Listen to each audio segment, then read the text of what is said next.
سلام، إن شاء الله راكم بخير وصحتكم لاباس ويلقاكم هذا الفيديو في أحسن الأحوال إن شاء الله. وصفتنا تاع اليوم هي مسكوتشو يومي اقتصادي يجي خفيف وظريف وبنا ما نحكيلكمش. بسم الله نبداو. لهنا نحطو زوز بيضات يكونوا بنفس درجة حرارة الغرفة مع كأس إلا ربع سكر. نضربو جميع المكونات جيدا حتى يذوب لنا السكر في الخليط. هنا نضيفو ربع كأس زيت نضيفوه بالتدريج بهذا الشكل حتى يمتزج لنا الخليط جيدا. نبقاو نضربو. هنا نضيفو الفرينة بعد ما كنا صيرناها.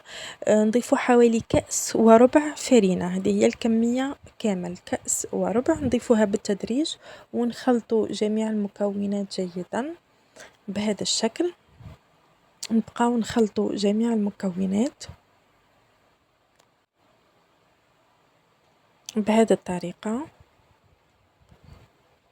هنا نروحو نضيفو الخميرة الكيميائية، علبة كاملة من الخميرة الكيميائية بهذا الشكل. نبقاو نخلطو المكونات مليح حتى يمتزجونا جميع المكونات. هنا من جهة أخرى رحنا جبنا نصف كأس حليب يكون دافي ولا سخون شوية مع مغرف زبدة.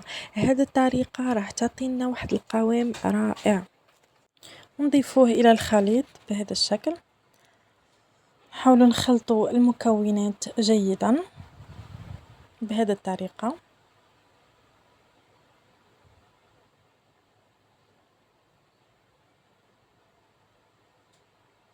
هنا نجيبو مول. المول كنا دهناه من قبل بالزيت ولا نحطوا له زبدة والفرينة بهذا الشكل ونحطوا الخليط يعني كامل. نحاولوا ننظفوا الجوانب بهذا الشكل. نحطوه في الفرن لمدة 20 دقيقة بهذا الشكل. وهنا بعد ما طبنا شوف الله كيف محمر وهشوش.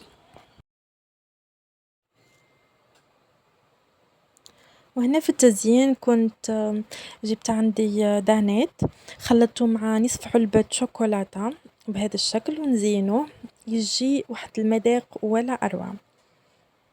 شوفوا ما شاء الله جا هايل. نتمنى أنكم تجربوا الوصفة وتنال إعجابكم. لمزيد من الوصفات فعلوا زر الجرس ليصلكم كل جديد. نتمنى أن الوصفة نالت إعجابكم ومع السلامة.